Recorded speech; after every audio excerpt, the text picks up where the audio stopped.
The UK Labour Party, we're going to be covering a lot more UK soon.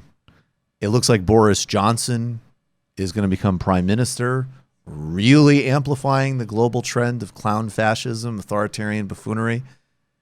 The UK Labour Party under Jeremy Corbyn and John McDonnell, though, continues after all of the relentless assault of the media, of the corporate sector, of the right wing, of the Labour Party, of all of this.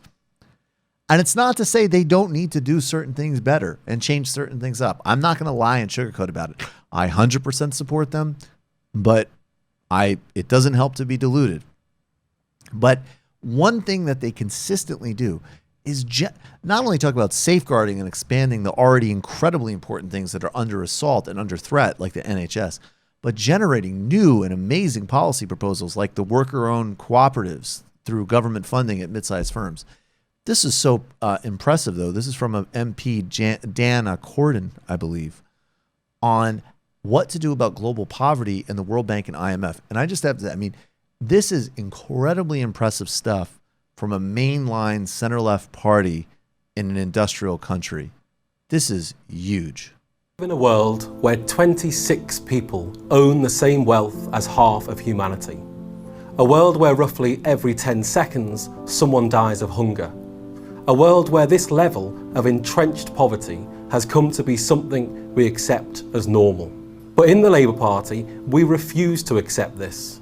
We know that poverty and inequality are man-made problems. They are symptoms of a failed economic order that is rigged for the richest and against the poorest. Fairer rules on trade and investment, finance and tax are crucial for building an inclusive global economy and a world that works for the many.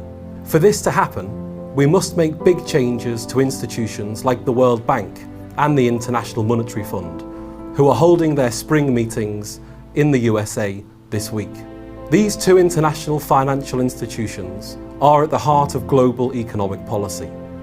They provide loans to countries in the global south and are responsible for reducing poverty and ensuring economic growth. But their decisions are dominated by the voting power of the richest countries. But we believe the poorest countries should be able to decide their own destiny. That's how we can end the agenda of liberalising markets, cutting social spending, and privatising public services that has done so much harm to so many people.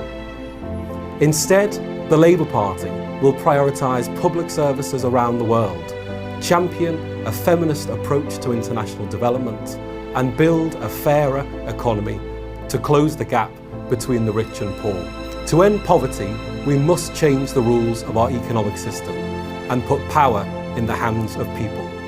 That's how Labour will create a world for the many. This, though, is so important because in addition to a global agenda against war, against the military-industrial complex, against imperial zones of influence, this is the corollary of dismantling the global agents of poverty and structural inequity, as we talk about as an example when Milton Alamati explains the history and the context of how Africa works in relation to functionally the continuity of colonialism with the prime agent intermediaries of institutions like the World Bank and IMF, who, if you want to simplify it, they have done an even more vicious and extreme version of the Paul Ryan agenda across the globe for decades. That's one way of understanding it, or what the Europeans have done to Greece. So this is an incredibly important approach and an excellent example of practical solidarity made manifest. You've just watched a Michael Brooks show video, and you can watch all of our full main live shows every Tuesday night at around 7 p.m. Eastern Time, and subscribe to get all of the clips you want. We're covering the globe. We're focusing on international relations, the intellectual dark web. We're having fun. We're doing deep dives with a lot of amazing guests. Of course, become a patron for the whole thing at patreon.com/TMBS, or subscribe to this YouTube channel and help us keep growing and get that content out there. Subscribe below.